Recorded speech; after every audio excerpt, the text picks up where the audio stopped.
누리면서 즐거워하면서 하나님께 영광을 돌리는 추수감사 주일입니다. 축복은 감사할 때까지 축복이 아니다라는 말이 있습니다.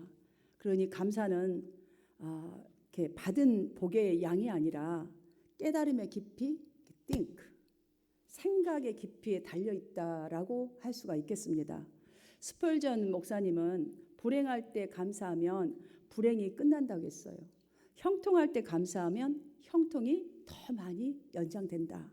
참 이 말이 너무 공감이 됩니다. 이렇듯 감사는 마치 우리 여러분 어렸을 때에 그 펌프질 할 때에 마중물 있잖아요. 감사가 그런 것 같아요. 한번 딱 감사하고 막 펌프질하고 또 기쁨으로 살아가면 더 많은 감사를 불러오는 게 이 감사의 속에 들어있는 비밀이 아닌가라는 생각이 듭니다. 그러므로 감사로 모든 것을 바꾸어 놓는 우리 한마음 성도님들 한 분 한 분들이 되시기를 주님의 이름으로 축원합니다. 오늘 본문 신명기 이 16장은 하나님의 백성들이 하나님의 언약의 말씀을 지키면서 정말 거룩성을 유지하기 위하여서 구약시대의 이 세 가지의 절기에 대해서 언급을 합니다. 16장 전체를 보면 그래서 거기서 1절부터 8절까지를 보면 유월절 곧 무교절이라고 합니다.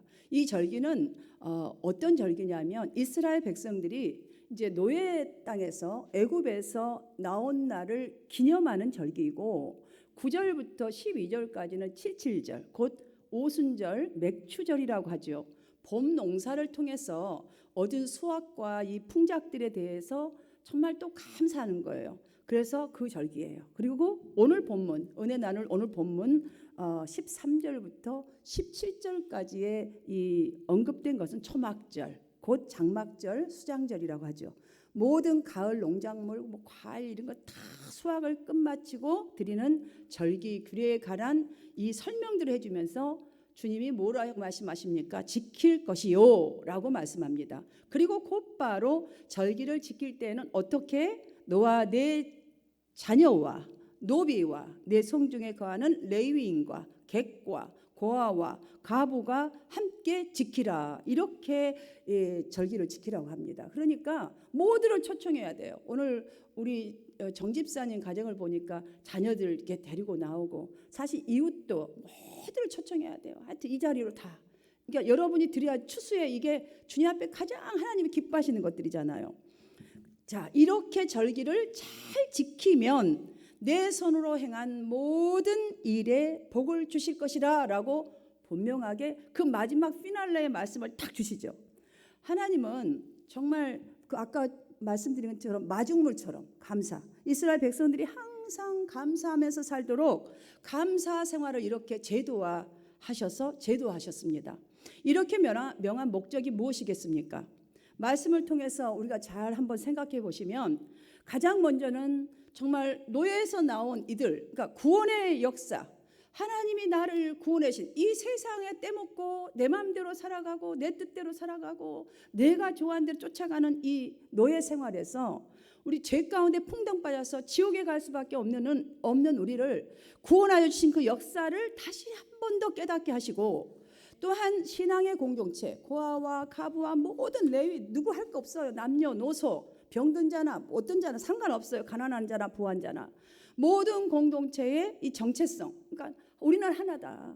이 결속을 다지기 위함도 있고 또한 이 성도들에게 감사의 습관이 잘 이렇게 되어질 때에 하나님께서 부어주시는 많은 은혜를 받아 누리는 복된 삶이 되게 하시려고 이 절기를 주셨다는 사실을 우리가 그냥 쉽게 알아볼 수 있도록 기록이 되어 있습니다.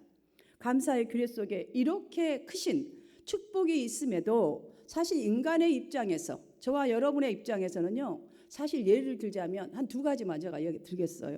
평생 여러분들 무거운 십자가를 짊어지고 살아야 될 그 어린 그 장애아 자녀와 씨름하는 부모들 한번 생각해 보십시오. 매일 그 장애 아들은요, 장애아를 가진 부모님들은 매일 그 아이와 씨름해야 돼. 분초마다 눈을 뗄 수가 없어요. 그럼 그런 그 인간적인 그런 부모의 입장에서는 정말 감사하기란 쉽지가 않을 거란 말이죠. 또한 여러분들 평화롭게 잘 그래도 그런 대로 일한 만큼 이렇게 먹고 살고 뭐 사업도 그런 대로 잘 된단 말이죠. 근데 어느 날 턱하니 좀 잘해보려고 크게 했는데 다 실패를 해버렸어요. 실패하고 다시 일어나면 너무 좋은데 지속적으로 뭐 가족 전체가 다 경제적인 어려움을 겪으면서 살아간다 칩시다. 그분들 역시 감사가 입에서 나온다는 것은 쉽지가 않아요. 말이 뭐 날 구원하신 주님 감사 뭐 이 찬양은 부르지만 이 마음속에 정말 우러나오냐고요. 우리 입장에서는 쉽지가 않아요. 이러한 것들을 생각하면 사실 감사는 정말로 거저 주어지는 것도 아니에요. 감사하라고 뭐 거저 주어져서 다 감사가 나온 게 아니다. 감사를 하고 싶다고 해서 감사가 나오는 게 아니라는 것을 알 수가 있어요. 여러분 우리 솔직히 감사하고 싶죠. 근데 감사 나오냐고요. 이런 시츄에이션에서는 안 나와요. 그래서 훈련해야 하기 때문에 하나님께서는 이 신자들에게 이 감사의 규례를 주신 거예요. 사실은. 그래야 하나님께서 지금 마지막에 너의 손으로 하는 모든 일에 복을 주실 것이라는 게 그래야 따라오지요. 그래서 주신 거예요. 유명한 영성가 헨리 나우엔 여러분들 너무 잘 알잖아요. 자, 내리막길에서 만난 예수라는 이 책에 이런 내용의 글이 있어요. 여러분들 정말 좋은 글이 많아요. 이분이 이제 어떤 글이냐면 하버드 대학 신학부 교수직을 이분이 어느 날 잘하다가 탁 결단을 버립니다. 왜 버린 이유는 한 그 정바가 시설에 자원봉사자로 가기로 결단을 하면서 거기에 들어갈 때에 쓴 고백의 글이 여기에 기록되어 있어요. 내리막길에서 만난 예수라는 그 거기에 적어져 있단 말이죠. 자, 제가 소개해 드리겠습니다. 잠깐만 조금만. 나는 그동안 작은 성공의 외로운 꼭대기를 향하여 그리고 작은 인기, 작은 권력의 오르막길을 향하여 그것만을 추구해왔다. 사실 하나님 볼 때는 요거거든요. 떼게 보면 죽을 것인데도 나는 그 꼭대기를 그 외롭게 힘들게 그 꼭대기를 향하여 거기만을 막 추구해왔다. 그 오르막길만을. 그러나 어느 날 정신박야가 아담군을 보면서 이런 사람의 고통에 동참하는 내리막길을 통해서 나는 어쩌면 예수를 더 잘 알 수 있을 것이라 생각했다. 그 아이를 보면서. 그래서 왜냐하면 내가 올라가고자 하는 그 외롭고 쓸쓸한 정말 파이팅해야 되는 오르막길에서는 예수가 보이지 않았다. 오르막길은 늘 성공과 칭찬에 가려서 예수님이 보이질 않았다. 그런데 나는 이 내리막길에서 진정한 예수를 만날 수 있었다. 그래서 나는 이제 내리막 인생길을 걷고자 한다. 이유는 간단하다. 예수님을 가까이 하고 싶어서다. 왜? 하나님 나에게 무궁무진한 길을 열어주셨기 때문이다. 여러분 이 고백을 들으시면서 어떤 것이 여러분 느껴지십니까? 사람들은 하나님으로부터 지난 1년 동안 한번 보십시오. 여러분 개인들 은혜를 받고도 언제 은혜를 받았는지 쉽게 까마득히 잊어버립니다. 다른 말로 하자면 하나님의 은혜를 받고도 은혜를 너무 쉽게 쏟아버리기 일쑤였습니다. 우리는. 저가 보니까 그래요. 뭐 여러분들 들먹일 것도 없어요. 성도 여러분. 은혜 받았다는 사람들의 특징을 한번 여기서 생각을 해보십시다. 뭡니까? 감사잖아요. 감사. 은혜 받은 사람들의 가장 가까이에서 볼 수 있고 느낄 수 있고 또한 그들의 표현 속에 나오는 것은요. 감사입니다. 헨리 자신이 하나님을 만난 후에 아니면 말씀 속에서 그 정박아를 보면서 그 아담군을 보면서 그래 내가 너무너무 외로운 이 길 정말 올라갈 때 칭찬받고 이거 하나 때문에 정말 올라가고 또 올라가는 그 외로운 길에서 이 아이 속으로 정말 한번 내려가 본다면 진짜 내가 예수를 만나서 하나님이 주신 그 엄청난 길을 걸어가지 않을까. 그 감사 진짜 감사하지 않을까.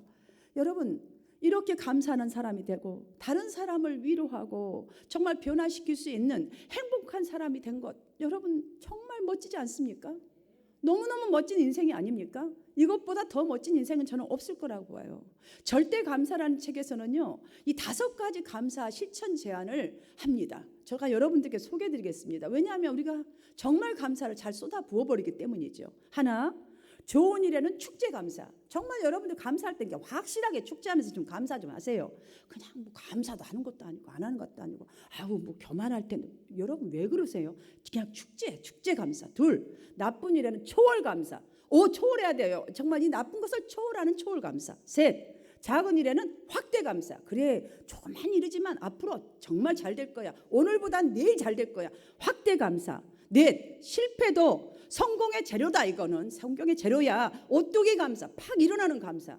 벌떡 일어나는 감사. 여러분 시험 들었다 언제까지 시험 속에 있어요? 아프다고 계속 아픕니까? 정신 상태를 바꾸면요 그냥 이길 수 있어요. 팍 일어나세요. 오뚜기 감사. 다섯, 평범한 일을 서로 이어져 있다고 생각하세요. 평범한 일에는요 계속 이어져 있어요. 이 평범한 일상이 내일도 이어지고 모레도 이어지고 있으니까 연결 감사. 와우, 제가 이걸 보면서 깜짝 놀랐어요. 너무너무 맞는 거예요. 할렐루야. 그렇습니다. 하나님이 막 보여지는 것 같고 생각이 드는 거예요. 하나님은 우리가 이 땅에서 이렇게 항상 기뻐하고 이렇게 일마다 무엇마다 하여튼 작고 큰 것 일마다 감사하면서 행복하기를 바라신다는 것이 느껴졌어요. 이거를 읽으면서 오히려 그러기에 내 삶에 좋은 것, 나쁜 것, 기쁜 것, 뭐 아픈 것, 거룩한 부분이나 거룩하지 못한 부분까지 전체를 감사함으로 끌어안고 하나님께 감사 좀 하십시다. 오늘 추수감사 예배뿐만이 아니라 매주 드려지는 예배 그리고 날마다의 우리의 삶의 하나하나의 행동 속에서 하나님 감사합니다. 하나님 감사합니다. 누구에게나 당신 감사합니다. 여러분 한번 해보세요. 감사합니다. 그 사람이 설령 여러분에게 어떻게 했든지 간에 감사를 한번 바꿔보세요. 아마 그 사람 미안해지지 않겠어요? 감사합니다. 여러분 감사가 여러분을요 오히려 지친 여러분을 고된 영혼을 오히려 삶을 윤택하게 하고 여러분 영혼을 윤택하게 할 거예요. 오히려 풍성하게 할 것이에요. 여러분뿐만이 아니라 다른 분들까지도 윤택하게 하고 풍성하게 할 줄 믿습니다. 그래서 이런 의미에서 오늘 본문이 설명하여 주고 있는 감사의 절기를 지킴에 있어서 명심해야 될 이 한 4가지 정도를 여러분과 함께 살펴보고자 합니다. 하나님은 우리로 명심해야 할 첫 번째 사항을 서로 연락하라라고 합니다. 14절을 보시면 서로 연락하라. 즉 이 말씀은 곧바로 설명을 합니다. 소외된 이웃과 함께 모여서 나누라 그랬어요. 여러분 서로 연락하라. 그러니까 전화 연락도 하시고 있는 것도 좀 나누시고 이게요 감사하는 자의 삶이라는 거예요. 둘째, 믿음으로 그러니까는 주 안에서 여러분 주 밖으로 나가면 감사가 별로 없잖아요. 그러니까 믿음으로 온전히 즐거워하라라고 했어요. 여러분 사무엘상 30장 16절을 보시면 자 믿음으로 이스라엘 백성들이 정말 믿음으로 하니까 즐거운지 막 춤을 추는 그 장면이 이렇게 기록되어 있습니다. 그 이유는 무엇이냐면 잘 들어보십시오. 하나님께서 그들의 모든 일에 복을 주실 것이기 때문에 그것 때문에 감사에 춤을 췄다는 거예요. 복을 받아서가 아니라 복을 주실 것 때문에 춤을 췄다는 거야. 할렐루야. 여러분도 이렇게 되시기를 주님 이름으로 축복합니다. 세 번째, 하나님 앞에 자신을 보이는 거예요. 각자가 한 집안의 대표로 와서 보이는 게 아니라 각자가 자기 face up to the Lord 보이라는 거예요. 하나님 앞에 직접.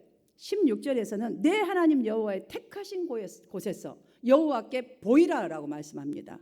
자, 택하신 곳. 그때 당시에는 하나님의 법궤와 장막이 있는 곳입니다. 가는 곳곳마다 장막을 치고 거기서 예배를 드렸습니다. 다시 말하자면 하나님께서 정말 기뻐하시고 선택하신 곳 바로 교회입니다. 그러니까 예배가 얼마나 중요한지 알 수 없어요. 여러분 얼굴을 정말 탁 들이대고 하나님 앞에 와서 온몸을 드리고 예배 드려야 되는 거예요. 여러분 복 받고 싶잖아요. 정말 예배 제대로 드리셔야 돼요. 왜 꼭 교회가 필요할까? 그럼 왜 꼭 하나님은 교회여야 돼? 왜? 이유에 대한 답을 얻기 전에 제가 먼저 이 설명을 먼저 드리겠습니다. 오늘 본문에서 이스라엘 백성이 함께 모이는 때는 언제인지 다시 한번 여러분 돌아가서 그걸 깊이 생각해 보셔야 됩니다. 그래서 1년에 3번 여기 말씀하시잖아요. 무교절, 칠칠절, 장막절이라고 말합니다. 자, 하나님께서는 이 3개의 절기 때에 최소한 일주일 동안에 이곳에 모여서 파티를 하는 거예요.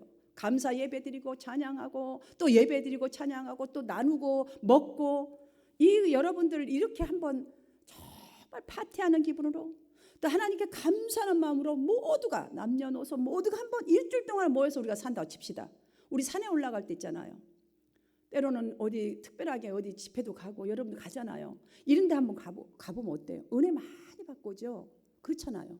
오로지 예수 안에서의 교제 아닙니까? 오로지 주님만 의탁하고 예배드린 거 아닙니까? 일주일 동안 행하셨어요. 바로 이렇게 행하도록 그 이유예요. 그 이유가 바로 그것이에요. 종교적인 모임과 정말 이 성전에 모여서 종교적인 모임과 교제를 통해서 모든 사람들은 경건한 신앙과 다시 서로 감사함을 찾고 소유함으로써 연합과 평화를 이루는 것, 이것이 가장 쉽게 이루어질 수 있는 것 아니겠습니까? 그렇게 모여야지 이루어지죠. 여러분 그렇게 생각 안 드나요? 모이면요 가장 쉽게 이루어져요. 따로 있다가 한 달에 한 번 제가 신방 간다고 그날 감사하지 몇 조금이나 가겠어요? 얼마 안 가요. 바로 그 이유예요. 따라서 여러분들 우리가 하나님이 원하지 않는 장소에서 아무리 좋은 제물을 드려도 내가 여기 와서 뭐 예배 드리면 되지. 여러분 하나님 절대 기뻐하시지 않습니다. 왜? 하나님 말씀하셨잖아요. 하나님은 바꾸시지 않습니다. 본인의 언어는 바꾸시지 않습니다. 만물의 창조주시오, 주권자시오, 우리의 생명의 주관자시오, 모든 것의 주인이십니다. 하나님 말씀하신 대로 해야죠. 주님의 영광이 드려지는 그곳, 예언의 말씀이 선포되어지는 그곳, 회개와 찬송과 하나님의 임재가 있는 그곳, 주님과 거주하는 성전에서 즐거워하면서 감사제를 드리는 것이 우리로 감사신앙을 소유하는 우리로에게는 감사신앙을 소유하는 지름길이 될 것이요, 하나님은 그 예배를 받으시는 예배인 줄 믿으시기를 바랍니다. 마지막으로는 주신 복을 따라서 그 힘대로 하나님께 드리라라고 합니다. 16절 후반절에 여호와를 배웁되 빈손으로 오지 말고 17절 각 사람이 그 힘대로 드릴지니라 라고 이렇게 하셨습니다. 이것은 무슨 뜻인가 하면 여러 가지 뜻이겠지만 하나님을 형식적으로만 섬기지 말고 진정한 마음으로 섬기라. 진정한 마음. 제가 왜 여러분들 과일 하나 깎아 먹으려고 갖고 오라고 그러겠어요? 과일이 없어서? 귀찮게 뭐하러 가져와요? 좀 이렇게 표현 좀 하려고 그러니까 표현 좀 여러분 자꾸 가르치려고 그러는 거예요. 당시 백성들도 똑같이 이렇게 했어요. 여러분들 당시 백성들은 절기 때에 하나님을 경배하기 위해서 이제 성막으로 모이잖아요. 아니면 성전을 모일 때에 특별히 행해야 할 의무가 있었어요. 그래서 심지어는 많은 재물을 할 수 없는 처지에 있는 사람들을 가져온 작은 한 개의 꽃송이, 작은 하나의 과일, 채소 상관없어요. 기꺼이 헌납품으로 받아들였습니다. 자, 여기에 명령, 그러니까 명령은 지금 오늘 본문의 명령은 제물이나 불로 태운 그 희생 제물을 가리키는 게 아닙니다. 그건 따로 있습니다, 여러분. 그러한 희생 제물은 다른 성질을 지닌 것이기 때문에 다른 목적을 위한 것이에요. 그렇게 하라는 것은 또 그렇게 해야 돼요. 그러나 초막절, 추수감사주일, 그러니까 감사함으로 자원하여 지금 우리가 1년 동안의 농사, 가을에 다 정말 추수하고 이 모든 것들을 거둬들이면서 이건 자원하여서 하나님께 드리는 것이기 때문에 꽃 한 송이라도 괌 하나라도 사과 하나라도 정말 내가 드릴 수 없는 사람에게 드리는 거고 있는 사람은 좀 많이 갖다 드리는 거고 자원하여서 그걸 다 받았다는 거예요. 그러니까 재물만 받고 짐수만 받고 좋은 것만 받는 게 아니라 모두가, 즉 이 말이 무엇이에요? 온 몸과 마음을 다하여 주 여호와를 좀 경외하고 감사를 표현하라는 뜻 아니겠습니까? 그래서 이 모든 것들이 감사함으로 자원한 것이 하나님께 드리는 제물인 것이에요. 왜? 그 이유는 하나님의 주권과 모든 것을 지배하시는 하나님의 통치권을 인정하는 증거를 보이라는 뜻이에요. 그 증거를 좀. 그래서 빈손으로 오지 말라 이러신 거예요. 왜냐? 정말로 모든 통치권의 주인이시라고 여러분이 한번 마음속에 정말로 여러분이 자정해 있다면 어떻게 교회에서 말하는 걸 잊어버리겠어요? 하나님께 감사한데 빈손으로 덜렁덜렁 어떻게 나오겠어요? 생각 없이 나오겠어요? 그냥 털털 털하고 가방 하나 들고 그냥 화장은 잘 바르는데 그냥 오겠어요? 그럴 수가 없잖아요. 어떻게 하면 하나님 내가 이 작은 것이지만, 그리고 옛날에는요 저희가 어렸을 때는 헌금할 때도 다리미로 다 드렸어요. 저도 드렸어요. 왜냐하면 어른들이 그렇게 했기 때문에 그렇게 하는 줄 알고 배웠는데 보니까 그게 정성이더라고요. 정성. 얼마를 드리냐가 문제가 아니에요. 이거를 데려서, 그러니까 그 정신 상태, 하나님을 이 정도로 저가 경외하는 이 상태, 오늘 우리는 하나님께서 주신 감사 절기를 지킬 때에 명심해야 할 것들을 지금 4가지를 살펴보았습니다. 이 살펴보니까 어떠세요? 감사는 내가 받을 설교 제목대로 축복의 분량이라는 것을 깨달아지지 않습니까? 저는 그렇게 깨달았습니다. 그리고 감사는 소유에 있는 것이 아니라 감사함으로 받으면, 모든 것을 감사를 표현하면 감사가 생활화될 수 있다는 것을 하나님은 이렇게 멋지게 가르쳐 주셨구나라는 생각이 듭니다. 그러므로 신자들은 하나님의 은혜와 거룩한 뜻을 정말 기억해야 돼요. 왜 감사해야 하는지, 이 거룩한 정말 그 은혜, 너무너무 큰 복을 주시기 위한 그 은혜와 거룩하신 이 뜻을, 나를 얼마나 멋진 인생을 살게 하시려고 이 거룩한 뜻을 기억하고, 비록 오늘 여러분 한숨을 쉬시나요? 눈물 흘리시나요? 정말 눈물 골짜기를 지나가고 가는 것 같습니까? 언제 끝나나 이 골짜기는 정말 깊은 골짜기, 사망의 음침한 골짜기 지나는 그런 상황일지라도 여러분 초월 감사, 확대 감사, 연결 감사로 훈련해 보시기를 주님의 이름으로 축원합니다. 라이언이라는 사람은 행복이라고 하는 것은 손을 내밀면 닿을 수 있는 곳에 있다고 했어요. 맞아요. 여러분 생각만 딱 바꾸면요, 행복은 바로 거기에 있어요. 그렇더라고요. 우리가 은혜 받고 마음 바꾸면요, 금세 내 마음이 평안해지고 딱 바뀌잖아요. 정말 손이 닿는 곳에 있어요. 그런데 행복은 감사하는 사람만이 누릴 수 있다. 할렐루야. 하나님께서는 규례를 잘 지키는 사람들에게 정말 16절로 내 손으로 행한 일에 복을 주실 것이니라. 말라기서 3장을 보십시오. 여러분들, 쌓을 곳이 없도록 복을 주시마 약속하셨습니다. 사랑하는 성도 여러분, 어느 쪽 한쪽만 삐끗해도 기차는 달릴 수 없습니다. 어느 쪽 한쪽만 삐끗해도, 이것 중에 한 군데만 삐끗해도 절대로 제대로 못 달립니다. 이와 마찬가지로 우리가 신앙생활하면서 가장 필요한 것은 하나님을 향한 우리의 자세입니다. 내 자세 하나, 마음 하나 삐끗하면 절대로 신앙생활 제대로 달릴 수 없습니다. 하나님의 안목, 신앙적인 이 눈으로 바라보면서 우리 인생에 감사하지 바라본다면 여러분, 우리 인생에 감사하지 못할 것이 없어요. 여러분이 하나님 안목을 한번 보세요. 신앙적인 눈으로 한번 보십시오. 감사할 것 투성입니다. 그러므로 진정으로 올해 이 감사 절기 때에 첫째, 여러분들 아직도 감사는 계속돼야 되기 때문에 네버 엔딩, 하나님 앞에 서는 그날까지 소외된 이웃과 함께 나누시는 그런 절기를 삼으시고 매일을 살아가십시오. 둘째, 믿음으로, 주님 약속하신 그 믿음으로 온전히 즐거워하도록, 여러분 즐거워하면서 그런 절기를, 이 절기를 삼아야겠다, 이렇게 하십시오. 셋째, 정말 매 예배 때에 하나님 앞에 여러분 각자를 보이십시오. 마지막으로 차원하여 억지로 하지 마시고 차원하여 힘껏 주신 복을 따라서 하나님께 드림으로써 우리를 복되게 하시려는 이 주님의 명령에 순종하는 마음과 그 예수 닮은 이 거룩한 삶으로 하나님께 복을 받는 우리 한마음 성도 한 분 한 분 모두가 되어 주시기를 주님의 이름으로 축원합니다. 우리